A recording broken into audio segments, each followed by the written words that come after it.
बिस्मिल्लाहिर्रहमानिर्रहीम। अस्सलाम वालेकुम प्यारे दोस्तों।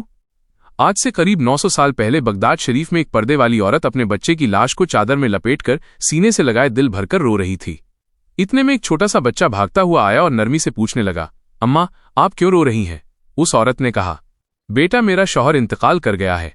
ये बच्चा मेरे शौहर की आखिरी निशानी और मेरी जिंदगी का सहारा था। अचानक ये बच्चा बीमार हो गया। मैं इसे अल्लाह के एक वली के पास दम करवाने ले जा रही थी, लेकिन रास्ते में ही इसने दम तोड़ दिया। फिर भी मैं बड़ी उम्मीद लेकर यहाँ हाजिर हो गई, क्योंकि इस खानकाह के बुजुर्ग की करामत की हर तरफ चर्चा है और उनकी निगाहे करम से अब भी बहुत कुछ हो सकता है। मगर वो मुझे सब्र की तलकीन देकर अंदर तशरीफ ले गए। ये कहकर वो खातून फिर से जारो कतार रोने लगी। जब उस छोटे बच्चे ने उस औरत की बात सुनी तो उसका दिल तड़प उठा। उसने रहमत भरी जुबान से कहा, अम्मी जान, आपका मुन्ना मरा नहीं है, ठीक से देखिए वो अभी भी जिंदा है। देखिए तो सही, वो हरकत कर रहा है। ये सुनते ही वो औरत हैरान रह गई। उसके ताज्जुब की तो कोई हद ही न रही। फौरन उसने अपने बच्चे के बदन से कपड़ा हटाकर देखा, लेकिन ये क्या? वही बच्चा जो चंद लम्हे पहले मौत के आगोश में सो चुका था, जिसको सबने मुर्दा करार दे दिया था, वो बच्चा अब हाथ पांव मार मार कर खेलने में मग्न था। ये करामात अभी हुआ ही था कि इतने में वही अल्लाह वाले खानकाह से बाहर निकले। जब उन्होंने बच्चे को जिंदा देखा तो फौरन मामला समझ गए। अपनी लाठी उठाते हुए वो बुजुर्ग बच्चे की तरफ लपके और बोले, तूने अभी से ही तकदीर खुदाबंदी के राजों से पर्दा उठाना शुरू कर दिया। ये सुनते ही वो बच्चा वहां से भाग खड़ा हुआ। अब बुजुर्ग भी उसके पीछे पीछे दौड़ने लगे और वो बच्चा आगे आगे भागता रहा। भागते भागते वो एक कब्रिस्तान की तरफ मुड़ा और बुलंद आवाज में पुकारने लगा, ए कब्र वालो, मुझे बचाओ। अब इस बच्चे का इतना कहना ही था कि कब्रिस्तान से 300 मुर्दे उठकर उस छोटे से बच्चे के ढाल बन गए। वो बच्चा दूर खड़ा हुआ अपने चांद जैसे चमकते चेहरे के साथ मुस्कुरा रहा था। उस बुजुर्ग ने बड़ी हसरत से उस बच्चे की तरफ देखा और कहा, बेटा हम तेरे मर्तबे को पहचानते हैं, इसलिए तेरी मर्जी के आगे अपना सर झुका देते हैं। दोस्तों, ये बच्चा कोई और नहीं बल्कि हमारे बड़े पीर हुजूर गौसे आजम रहमतुल्लाहि ताला अलैह थे, जिनका मुबारक नाम अब्दुल कादिर था। आगे चलकर आप गौसे आजम शेख अब्दुल कादिर जीलानी रहमतुल्लाहि ताला अलैह के लक़्ब से मशहूर हुए। अल्लाह तबारक व ताला ने आपको बहुत बुलंद मकाम अता फरमाया और करामात बचपन से ही जाहिर होने लगी।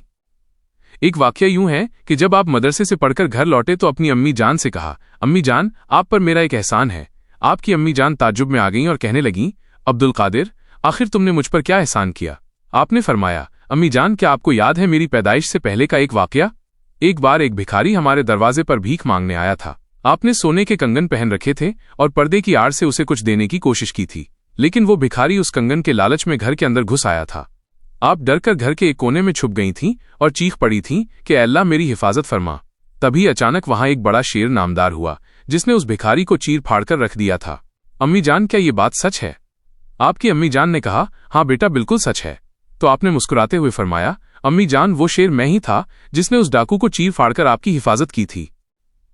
इसी तरह एक वाकया ये है कि एक दिन मैं जंगल में बैठा सबक याद कर रहा था।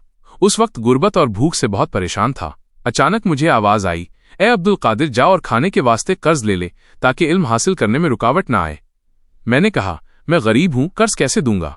तब गैब से आवाज आई, मुतमईन हो जाओ, तुम्हारा कर्ज अदा करना हमारी जिम्मेदारी है। मैं एक रोटी बेचने वाले के पास गया और कहा, रोज 1.5 रोटी बतौर कर्ज दे दिया करो, अगर मिला तो लौटा दूंगा, नहीं तो माफ कर देना। वो रो पड़ा और बोला, जो चाहो ले लिया करो। मैं रोज उससे रोटी लाता रहा, लेकिन एक दिन ख्याल आया कि मैं कर्ज अदा नहीं कर पाया। तभी गैब से आवाज आई, ए अब्दुल कादिर, फलां दुकान पर जा, वहां सोने का टुकड़ा रखा है, उसे लेकर कर्ज चुका दे। मैं वहां गया तो सच में सोने का टुकड़ा पड़ा था। उसे उठाकर मैंने उस नानबाई को दे दिया और सारा कर्ज अदा हो गया। हजरत शेख अब्दुल कादिर जीलानी रहमतुल्लाहि ताला अलैह फरमाते हैं कि मुझ पर बड़ी बड़ी मुश्किलात आती थीं। जो पहाड़ पर आती तो वो भी फट जाता, मगर जब मैं परेशान होता तो जमीन पर लेट जाता और ये आयत पढ़ता, फ़इन मा अल उसरी युसरा, बेशक मुश्किल के साथ आसानी है। फिर जब सर उठाता तो सारी तकलीफें दूर हो जाती थीं। गौसे पाक की करामात बेशुमार हैं। आपके जमाने में आपसे बढ़कर किसी को साहिब करामत नहीं देखा गया। एक बार एक औरत अपने लड़के को लेकर आई और अर्ज करने लगी कि मैं इसे अल्लाह के लिए आपको देती हूं, आप इसे अपनी गुलामी में कबूल कर लें। आपने उसे मेहनत और इबादत का हुक्म दिया। जब उसकी मां मिलने आई तो उसने देखा कि उसका बेटा दुबला हो गया है और जौ की रोटी खा रहा है। उसने कहा, आप तो खुद मुर्गे का गोश्त खाते हैं और मेरे बेटे को जौ की रोटी देते हैं। आपने हड्डियों पर हाथ रखा और फरमाया, अल्लाह के हुक्म से खड़ी हो जा। फौरन मुर्गी जिंदा हो गई। फिर आपने फरमाया, जब तेरा बेटा इस काबिल होगा तो वो भी जो चाहेगा खाएगा। इसी तरह एक बार जब तेज हवा में चील चीखते हुए गुजरी तो आपने फरमाया, ए हवा, इसका सर उड़ा दे। उसी वक्त चील का सर गिर पड़ा। फिर आपने दुआ की और वो जिंदा होकर उड़ गई। ये देखकर सब हैरान रह गए। गौसे पाक रहमतुल्लाह ताला अलैह की करामात ऐसी थीं कि जिनसे ईमान और मोहब्बत बढ़ती चली जाती थी। दोस्तों, गौसे पाक की जिंदगी हमें सब्र, इल्म और अल्लाह पर भरोसा करना सिखाती है। तो प्यारे दोस्तों, अगर आपको गौसे आजम रहमतुल्लाह ताला अलैह की ये कहानी अच्छी लगी हो तो चैनल को सब्सक्राइब करें, वीडियो को लाइक और शेयर करें ताकि इस तरह की और रोशन बातें आप तक पहुंचती रहें। इंशाअल्लाह मिलते हैं अगली वीडियो में, तब तक के लिए अस्सलामु अलैकुम व रहमतुल्लाहि व बरकातहू। अल्लाह हाफिज।